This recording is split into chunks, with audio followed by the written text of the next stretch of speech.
So we've had the Fluance Signature Series speakers on the channel before, probably close to 5, 6 years ago, in a whole different application. When I used to live with my mom and my sister, I had them in a very small bedroom, and I went crazy about them. I plugged them up and instantly made a YouTube video talking about how great they were. Now they're back on the channel again, as you guys can see, and I asked Fluance to send these out to me for a specific reason. One reason was because you guys were asking me to revisit these speakers after 6 years. What do I think? And I also was curious too, now that I have a different type of ear, maybe a different taste in sound, and I've heard so many more speakers in the last 6 years when I first got these, new equipment as well. What do I really think about these speakers now? I've sat down with these speakers longer than any speaker ever before a review. I've had these in my room for almost a month now, and usually I make a review after 2 weeks. It's been a month that I've had these and listened to them because I'm kind of disappointed, and I'm going to go ahead and get straight to it and explain what's going on. So first and foremost, these are the Fluance Signature Series, their best tower speaker they offer right now. Arguably, this is their best tower speaker. The most beautiful by far, has the fiberglass cone woofer, just like they have in all the other speakers in the lineup. Their tweeter here for wave guide around it, and then two 8-inch mid-bass low frequency drivers, and then they have two massive ports on the back. 60-pound speaker or something around there. Really nice design. Comes in both full black or you have this walnut-esque type finish. It's a aesthetically beautiful speaker, and there's not going to be very many people who don't like the look of these, other than them being a pretty stout, pretty big tower. But let's talk about the sound quality. Back 6 years ago, I thought these were some of the best speakers ever, and 6 years ago they were about $1,000 per pair. Now they're around $799 or so, and I think that's a fair price. Over the years, I guess my ear has changed, and now I feel like these speakers aren't quite as good as I remember. They are still good speakers, but they're not quite as good as I remember. And that's probably because in the last 6 years, a lot of other manufacturers have been making bang for your buck type speakers, speakers that perform well over their price point. That's normal now. Back 6, 7 years ago, when you bought a speaker, you got $700 worth of performance. But now a $700 speaker is beating 12,000 or 1,200, 1,100, $1,000 speakers pretty regularly. It's now normal. So these speakers, to me, have fallen behind with the new market. So what does that mean for Fluance? It means it's time to make some new speakers. These were once really, really good for the value, and they're still really good, but I don't think you get much more than what you pay for in this market now.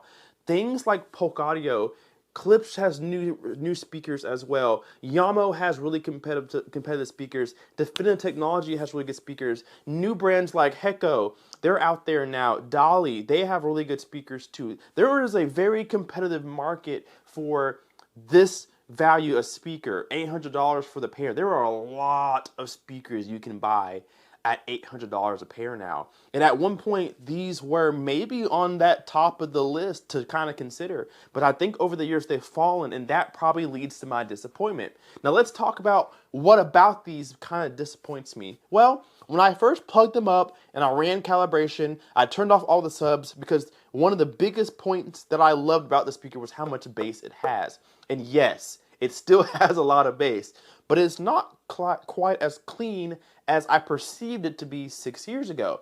Now that I've heard really nice speakers, my own Kest speakers have a lot of bass, really clean type bass. I've heard a lot of bass from towers. And now I realize that these aren't as clean in that bass department as they used to be. They can sound a little bit boomy and bloated compared to what I felt 6, 7 years ago. And maybe that's because my ear has grown, my knowledge has grown. But like I said, these speakers have fallen behind compared to a lot of new competitors, like the Polk R series, the Reserve series, the R700s, for example.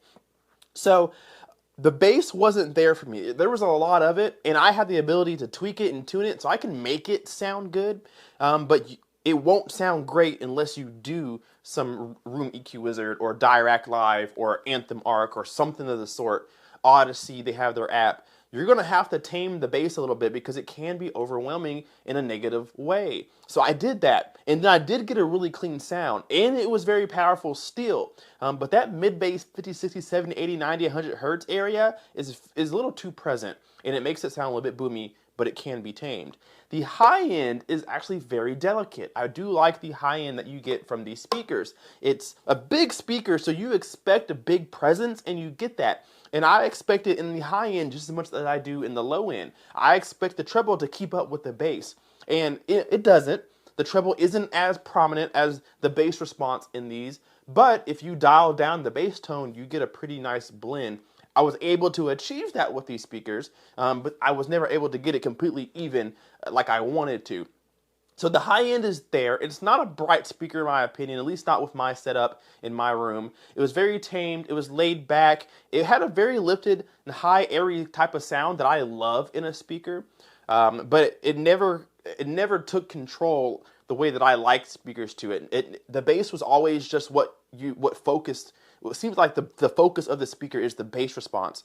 And unfortunately, it takes too much control over the rest of the sound system. So you do need tweaking in that regard.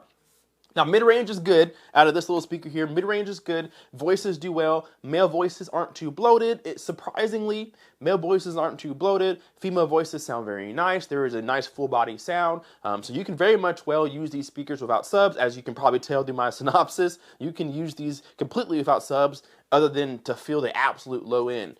So these... I think it's time for Fluance to bring us another speaker. That's what I think is the problem. These aren't bad speakers by any means. They sound incredibly good for $7.99 a pair, but there are a lot of other things out there that may push you a different direction than with these speakers. Now, these may be the best looking speakers at $7.99. There's not another speaker you're going to see with a full glass front end here, a full glossy black front end with, three-way drivers, fiberglass. The materials, the solidness, it's very good. The binding posts, it's very nice. But overall, sound quality, there are things out there that will really make you consider, should I run Fluance or not? Now, I'm going to end this review with saying this. I don't have the center channel with me. I have had it before, but I do have their bookshelves. I use them as my 2-channel setup on my desk, so I do have the bookshelf speakers.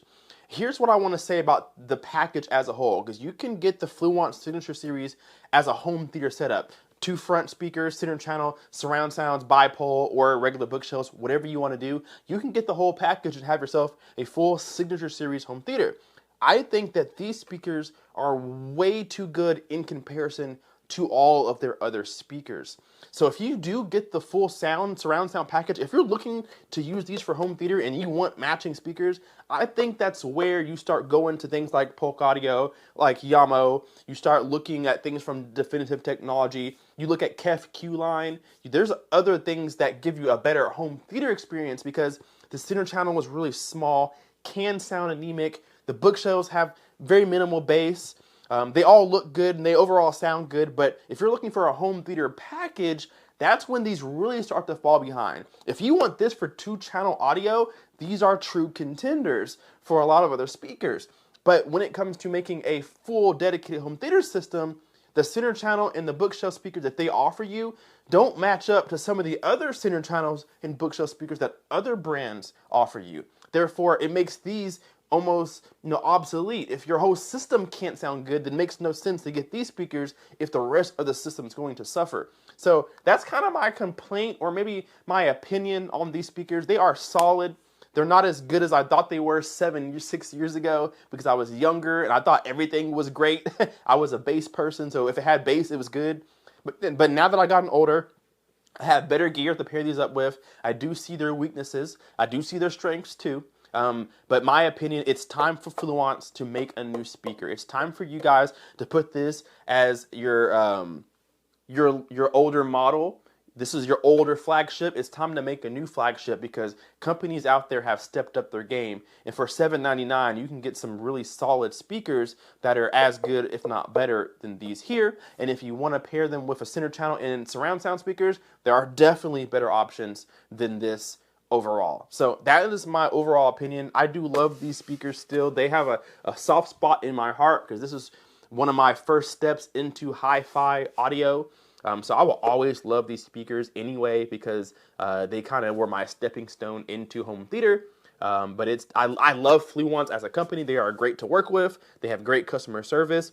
They stand by their products very well. They're very well built, and they don't cost you an arm and a leg. So I love Fluance for those reasons. But Fluance, if you're watching, it is time to, if you're not already, which I hope you are, it's time to bring out a new predecessor to the Signature series because everybody else around you is becoming very, very competitive. So down below in the comment section, I want you guys to leave me your thoughts on my thoughts of these speakers as a whole. If you have these speakers or have had these speakers, what is your opinion on these speakers? I'm very curious to hear your thoughts. So leave that down below in the comment section. Hit that like button and subscribe if you're not already. Make sure if you haven't been watching, Subscriber Showcase is live. It's every Wednesday. We have a lot of entries, so every Wednesday until everybody has gone, we will have an episode for you. So make sure you go back and check that. Thank you guys so much for watching. Hit that like button, subscribe if you are not already, and we will see you in the next video.